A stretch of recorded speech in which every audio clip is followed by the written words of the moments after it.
that the entire purpose of affirmative action set asides civil rights laws that limit constitutional rights to freedom of contract, freedom of association, all of that was to make up for the legacy of slavery and Jim Crow. So unless these benefits are going to, roughly defined, foundational black Americans, the descendants of American slaves, you've taken away the whole purpose of this.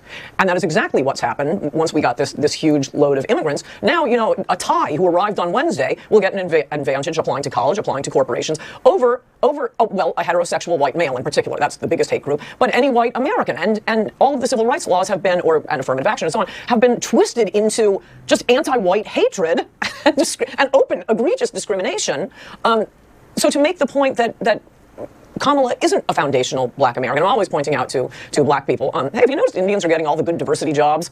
What do we do to Indians? We didn't enslave them. I mean, most of these immigrants coming in, 90% of legal immigrants are from the third world. And mostly we've just run around saving them from earthquakes and tornadoes and coups and starvation. They owe us. We don't owe them. But to switch from the concept of integration and civil rights for black Americans to this BSE diversity, it's nothing but discrimination against white people. And that point should be made not just to, as I think Trump is always thinking, he's going to win the black vote. He's not going to win the black vote. You ought to do things because they're the right thing to do, not because this is an appeal to black people, like releasing criminals. He thinks he's going to get the black vote by being soft on crime. Anyway, not only to point out to black Americans that their history is being stolen by immigrants, but to remind white Americans that this whole diversity thing is just discrimination against them. You still want to vote for the Democrats? First of all, I want to talk about this word foundational black.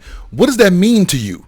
And I kind of feel like a lot of people may feel the same way she feels, to say, hey, she's not like us. She's not a foundational black. But the main thing is, what she's saying was, and she gave up the ghost, goddammit, and Coultre, I thank you because you gave up the ghost. Here's what you said. You said that in the 1960s, when they wrote the Civil Rights Act and the Voting Rights Act, what they did was they put black people into first class. So we're no longer second class citizens. We're now first class. So the Civil Rights Act and the Voting Rights Act was meant for us. That the entire purpose of affirmative action set asides civil rights laws that limit constitutional rights to freedom of contract, freedom of association, all of that was to make up for the legacy of slavery and Jim Crow. But what happened was you made it ambiguous. Just like when you do Thomas Jefferson's Independence Address and you say all men are created equal. We all know what Thomas Jefferson meant when he said all men are created equal. He was talking about all white land-owning men. And we know damn sure he wasn't talking about the slaves on his plantation. But the way he wrote it ambiguous so that later on generations can say, well, he meant all men. That's everybody, mankind, man, woman, whatever. So that's what you did. When you wrote the Civil Rights and the Voting Rights Bill, you didn't write it solely for black people. And that's what black people have been talking about for the last 100 years.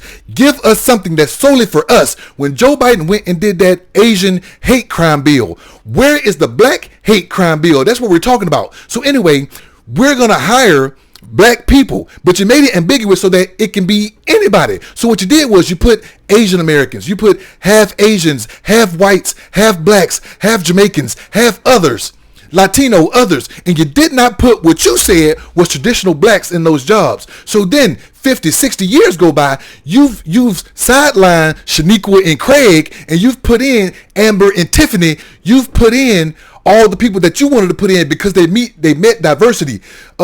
This Latino female met diversity because it was a other female. You put in a Hispanic woman or Hispanic male or Asian male or Jamaican woman or an Indian woman or whatever. You put them in, but you excluded black people. And now what you're saying was because over the last 50, 60 years, you've been scaling up all the other people and leaving black people behind. Now that those people have reached a level of power to where they can still take from white people, they can still take white jobs. Now you feel some type of way in saying, wait a minute, that diversity was meant for black people. I'm always pointing out to black people, hey, have you noticed Indians are getting all the good diversity jobs? What do we do to Indians? We didn't enslave them.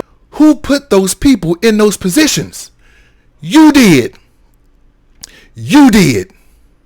So now, because you and your people, because the only people that controlled the power plant was white men. In the 1940s, just after World War II, they created the GI Bill. And what that meant was they were going to pay for people to go to school. So the GI Bill created the middle class. It created the manager, the shift leader. And guess who they excluded from the GI Bill? They excluded black people from receiving the GI Bill. So now you got white managers, white supervisor, white shift leaders. And who did they hire? Well, I don't want to hire that person. So what I will hire is this Asian American, because he meet the diversity higher.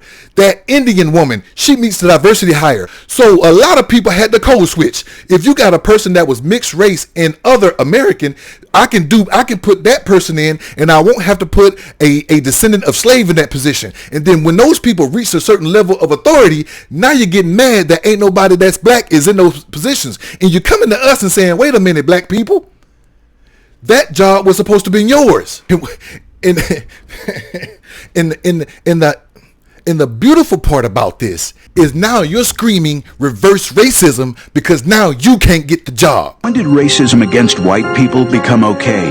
Progressive corporations, airlines, universities all openly discriminate against white Americans. Racism is always wrong. The left's anti-white bigotry must stop. We are all entitled to equal treatment under law. Foundational Black. What do you think?